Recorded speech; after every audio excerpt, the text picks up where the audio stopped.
Flip model, जैसे आपको नाम से ही समझ में आएगा, what is the meaning of flip? That is a kind of situations जब हमारी लाइफ में प्रॉब्लम्स आती है। जैसे एक इंसान की लाइफ में प्रॉब्लम्स की क्या क्या स्टेजेस, क्या क्या सोर्सेस होते हैं। सबसे पहला आई, मैं खुद, ठीक है। दूसरा अदर्स, ठीक है। तीसरा जो आप लोगों का फेवरेट वर्ड होता है परिस्थिति, सिचुएशन, ठीक है। उसके बाद फ्यूचर, ठीक है। अब जब प्रॉब्लम आई से होता है, हमारे खुद की वजह से होता है, हमारे दिमाग में किस तरीके के इमोशंस डेवलप होते हैं।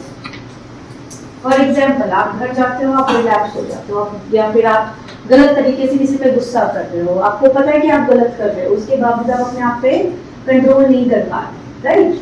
तो उस तरीके की जब गलतियां होती हैं तो आफ्टर सम टाइम आपके दिमाग में किस तरीके के इमोशंस डेवलप होते हैं? गिल्ट, या गलत कर दिया, नहीं करना चाहिए था, है ना। दूसरा रिग्रेट, ठीक है। अब हम क्या करते हैं, हम इस इमोशन को परसिस्टेंट रखते हैं कि हमें तकलीफ हुई है, हम इस वजह से हर्ट है, इस वजह से हम ऐसा कर रहे हैं। जैसे बहुत सारे लोग रिग्रेट, गिल्ट, उसमें क्या करते हैं, उसी सेम बिहेवियर को मल्टीपल टाइम्स करते रहते हैं कि मैं दुखी हूँ, मैं तकलीफ में हूँ, मैं सेल्फ हार्म कर रहा हूँ। बहुत सारे लोग आप देखोगे दे स्टार्टेड हार्मिंग देमसेल्फ, कि वो खुद को नुकसान पहुंचाना शुरू कर देते कि मेरे से गलती हो गई।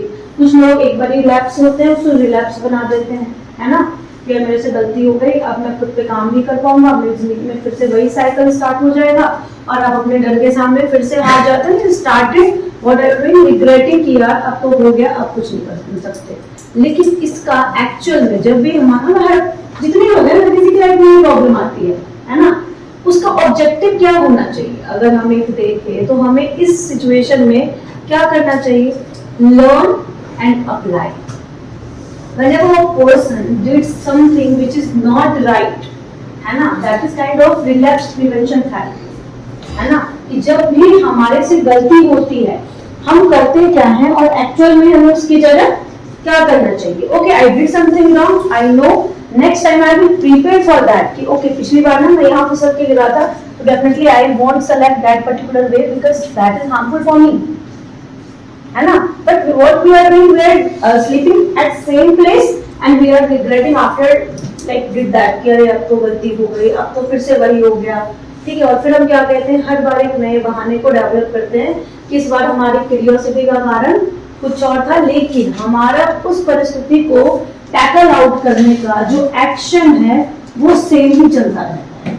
सो पर्टिकुलरली इमोशंस आते हैं, बट उस इमोशंस से निकल के हमें ऑब्जेक्टिफाई करना पड़ेगा बहुत ज्यादा, है ना। What we are doing, we are like starting getting anger on them कि यार इस इंसान पे मुझे ट्रस्ट करना ही नहीं चाहिए था, है ना। जैसे फर्स्ट एडमिशन में आप लोगों का रिप्लाई होता बस आज से छोड़ने वाला था ना, वो तो घर वालों ने एडमिट करवा दिया, मैं तो इतना पी ही नहीं रहा था, लिवर तो खुद ही खराब हो गया। ये तो चीजें होनी थी, ठीक है, घर वाले चाहते थे एडमिट करवाना, इसलिए एडमिट करवाया क्योंकि इसमें मेरी कोई गलती नहीं है, और due to that particular behaviour I am very disappointed, ठीक है। तो हम इतने ज्यादा डिसअपॉइंटमेंट में चले जाते